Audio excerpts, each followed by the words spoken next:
And how are you? Jake Hamilton, how are you? Nice Pleasure to meet you. Nice to see you. So I want to talk about the fact that some of the greatest filmmakers of all time have taken their stories into space. When you look at Stanley Kubrick and James Cameron and George Lucas and Alfonso Cuarón, what did you learn from maybe some past filmmakers who've done that? Because it's not an easy thing to do, that you looked and did what they did right and maybe some of the things they did wrong to learn from. Well, those guys that you mentioned did very little wrong, which is why we love them. Far be it from me to tell you what they did wrong. Mostly I watched those movies with an eye towards what not to do, not because I wasn't blown away by them, but rather the opposite. I didn't want to repeat them and make a pale imitation. So I watched them, frankly, to try not to repeat them. When you look at Astra and then obviously A Lost City of Z, both very heavy when it comes to themes of fatherhood. I'm curious as to how much your own father or you being a father influenced the films that you made. Oh, hugely. I mean, I'm not estranged from my father. My father didn't wind up near Neptune, but that's not... Thank God. Thank God. But Or lost in the Amazon. yeah. But what it's about really is finding an emotional truth. And I just felt that, father and son is one of the most core relationships in human beings. Mother-son, mother-daughter, father-daughter. It's essential, right? It's one of the first people you meet.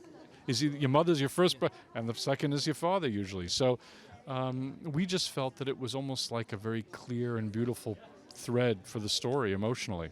As soon as the movie was over, I called a buddy of mine and said, it's amazing. It's kind of like, and then he said I was crazy. It's like 2001 meets Apocalypse Now. And he goes, oh, you're nuts.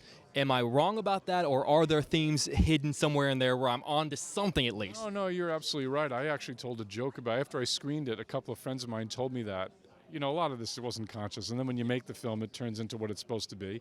And my friend said the same thing. So now I've adopted it, as my own. 2001 Apocalypse mashup, But those are, magnificent masterpiece movies. And you can only hopefully be good enough to steal from that. One of the things I loved about the movies is how much there is to read between the lines about the relationship between Brad and Tommy Lee Jones. There are a lot of lines in there that they say it very quickly and then move on, and you go back and you go, wait, what did you mean by that? Do you know more about their relationship just as a filmmaker than we see on the screen? You have to. The old adage, which I think is attributed to Ernest Hemingway, although I don't know if he didn't invent this idea, but the whole iceberg. And then if you show only the tip, the mystery allows us to picture the rest. But I have to come up with it. I have to understand it, even if you don't have to. Yeah.